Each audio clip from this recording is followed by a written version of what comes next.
ജ്ഞാനം അധ്യായം 16. ജന്തുക്കളിലൂടെ ശിക്ഷ. മൃഗ ആരാധകർക്ക് അർഹിച്ച ശിക്ഷ അത്തരം ജന്തുക്കളിലൂടെ തന്നെ ലഭിച്ചു. മൃഗങ്ങളുടെ പറ്റം അവരെ പീഡിപ്പിച്ചു. സ്വജനത്തെ ശിക്ഷിക്കുന്നതിന് പകരം അങ്ങ് അവരോട് കാരുണ്യം കാണിച്ചു. അവർക്ക് വിശപ്പടക്കാൻ രുചികരമായ കാടപക്ഷികളെ നൽകി. ഭക്ഷണം കൊതിച്ച വൈരികൾക്കാകട്ടെ അരോചകമായ വിചിത്ര ജീവികളെ അയച്ചു. സ്വജനത്തിൻ്റെ അല്പകാലത്തെ ദാരിദ്ര്യത്തിനു ശേഷം അങ്ങ് അവർക്ക് വിശിഷ്ട ഭോജ്യങ്ങൾ നൽകി.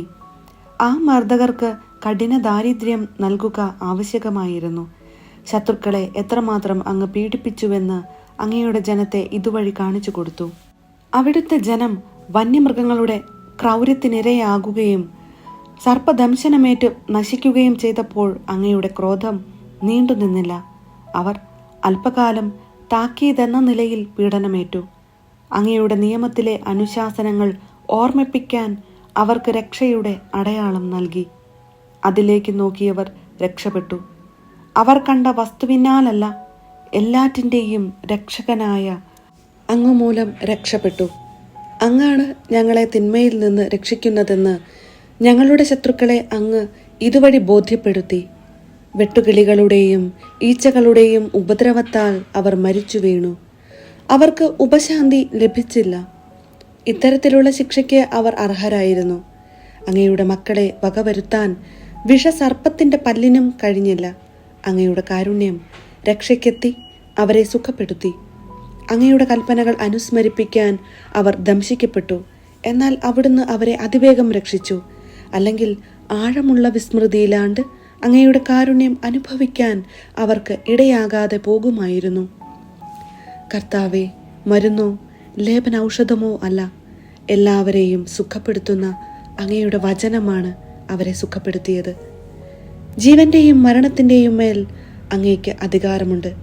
മനുഷ്യരെ പാതാള കവാടത്തിലേക്ക് ഇറക്കുന്നതും അവിടെ നിന്ന് വീണ്ടെടുക്കുന്നതും അവിടുന്നാണ്. ഒരുവൻ തൻ്റെ ദുഷ്ടതയിൽ മറ്റൊരുവനെ വധിക്കുന്നു. എന്നാൽ വേർപെട്ടുപോയ ജീവനെ തിരികെ കൊണ്ടുവരാനോ ബന്ധിതമായ ആത്മാവിനെ മോചിപ്പിക്കാനോ അവന് കഴിവില്ല. കന്മഴയും മന്നായും അങ്ങയുടെ ശിക്ഷയിൽ നിന്ന് ഓടിയൊടിക്കാൻ ആർക്കും സാധിക്കുകയില്ല. അങ്ങയെ അറിയാൻ കൂട്ടാക്കാത്ത ധിക്കാരികൾ അങ്ങയുടെ ശക്തമായ പ്രഹരമേറ്റു. അവരെ അതിവൃഷ്ടിയും ഹിമപാതവും കൊടുങ്കാറ്റും പിന്തുടർന്നു. അഗ്നി അവരെ നിശേഷം നശിപ്പിക്കുകയും ചെയ്തു. എത്ര അവിശ്വസനീയം! എല്ലാറ്റിനെയും ശമിപ്പിക്കുന്ന ജലത്തിൽ അഗ്നി കൂടുതൽ ശക്തിയോടെ ജ്വലിച്ചു. പ്രപഞ്ചം നീതിമാന്മാർക്ക് വേണ്ടി പോരാടുമല്ലോ. അധർമ്മികൾക്കെതിരെ അയക്കപ്പെട്ട ജീവികൾ നശിക്കാതിരിക്കാനും ഇത് കണ്ട് തങ്ങളെ ദൈവത്തിൻ്റെ ശിക്ഷാവിധി പിന്തുടരുകയാണെന്ന് അവർ മനസ്സിലാക്കാനും വേണ്ടി ഒരു ഘട്ടത്തിൽ അഗ്നി അടങ്ങി. വീണ്ടും ഒരിക്കൽ അധർമ്മം നിറഞ്ഞ ദേശത്തെ വിളവ് നശിപ്പിക്കാൻ ജലമധ്യത്തിൽ അത് അഗ്നിയേക്കാളും തീക്ഷ്ണമായി ജ്വലിച്ചു. അങ്ങയുടെ ജനത്തിന് ദൈവദൂതന്മാരുടെ അപ്പം അങ്ങ് നൽകി.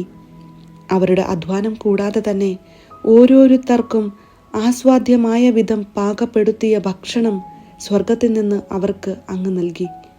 അങ്ങ് നൽകിയ വിഭവങ്ങൾ അങ്ങയുടെ മക്കളുടെ നേരെ അങ്ങേക്കുള്ള വാത്സല്യം പ്രകടമാക്കി. ഭക്ഷിക്കുന്നവൻ്റെ രുചിക്കൊത്ത് അത് രൂപാന്തരപ്പെട്ടു.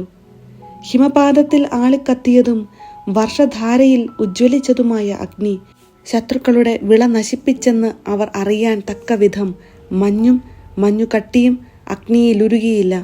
നീതിമാന്മാരെ പോറ്റി രക്ഷിക്കാൻ അഗ്നി സ്വഗുണം മറന്നു. സ്രഷ്ടാവായ അവിടുത്തെ സേവിക്കുന്ന സൃഷ്ടി അധർമ്മികളെ ശിക്ഷിക്കാൻ വെമ്പൽ കൊള്ളുകയും അങ്ങയിൽ പ്രത്യാശ വയ്ക്കുന്നവരോട് കരുണ കാണിക്കുകയും ചെയ്യുന്നു. കർത്താവേ, അങ്ങയെ ആശ്രയിക്കുന്നവരെ പോറ്റുന്നത് വിവിധ ധാന്യവിളകളല്ല, അങ്ങയുടെ വചനമാണെന്ന് അങ്ങയുടെ വത്സല മക്കൾ ഗ്രഹിക്കാൻ വേണ്ടി സൃഷ്ടികൾ ആവശ്യക്കാരുടെ ആഗ്രഹത്തിനൊത്ത് രൂപാന്തരം പ്രാപിച്ച് എല്ലാറ്റിനെയും പോറ്റുന്ന അങ്ങയുടെ ഔദാര്യത്തെ വെളിപ്പെടുത്തി. അഗ്നിയിൽ നശിക്കാത്തത് അരുണോദയത്തിൽ ഉരുകി. ഇത് മനുഷ്യൻ സൂര്യോദയത്തിന് മുൻപുണർന്ന് പുലർക്കാല വെളിച്ചത്തിൽ അങ്ങേക്ക് കൃതജ്ഞതയർപ്പിക്കുകയും അങ്ങയോട് പ്രാർത്ഥിക്കുകയും വേണമെന്നതിൻ്റെ വിജ്ഞാപനമായിരുന്നു. കൃതജ്ഞൻ്റെ പ്രത്യാശ ശീതകാലത്തെ മൂടൽമഞ്ഞു പോലെ ഉരുകും. ഉപയോഗശൂന്യമായ ജലം പോലെ ഒഴുകിപ്പോകും. ജ്ഞാനം അധ്യായം 17. ഇരുളും വെളിച്ചവും. അങ്ങയുടെ വിധികൾ മഹത്തമവും അവർണ്യവുമാണ്.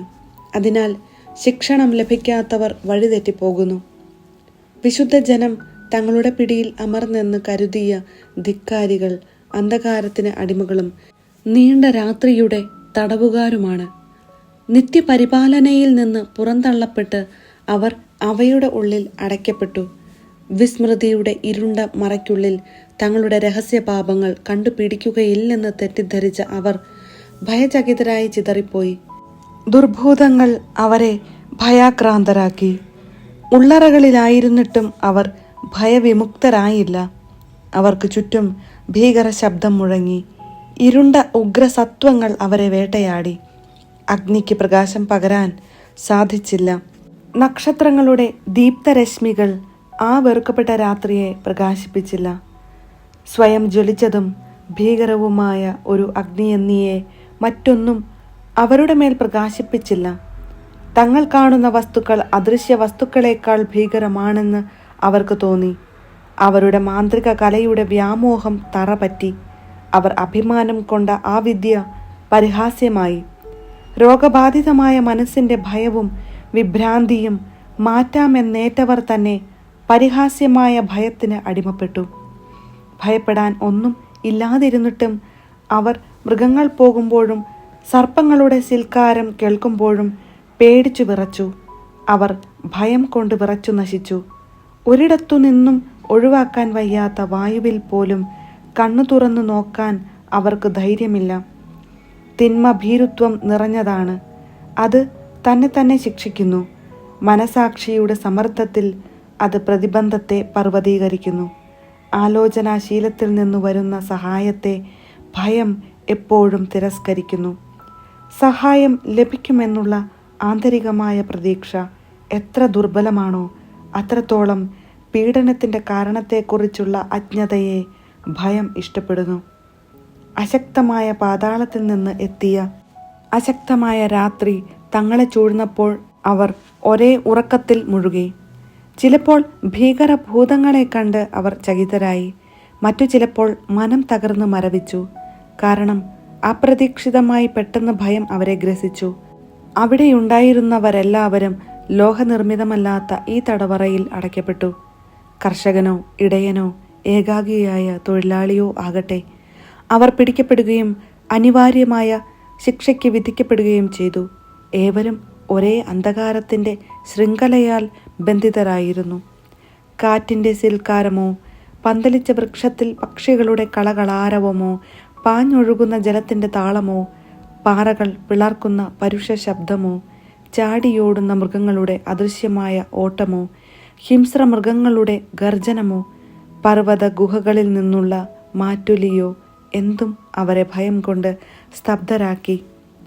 ലോകം മുഴുവൻ ഉജ്ജ്വല തേജസ്സേറ്റ് നിർവിഘ്നം ജോലിയിലേർപ്പെട്ടപ്പോൾ തങ്ങളെ ഗ്രസിക്കാൻ വിധിക്കപ്പെട്ടിരുന്ന അന്ധകാരത്തിൻ്റെ പ്രതീകമായ ആ കനത്ത രാത്രി അവരെ മാത്രം ഗ്രസിച്ചു. എന്നാൽ ആ അന്ധകാരത്തേക്കാൾ കനത്ത അന്ധകാരം അവർക്ക് തങ്ങളിൽ തന്നെ അനുഭവപ്പെട്ടു.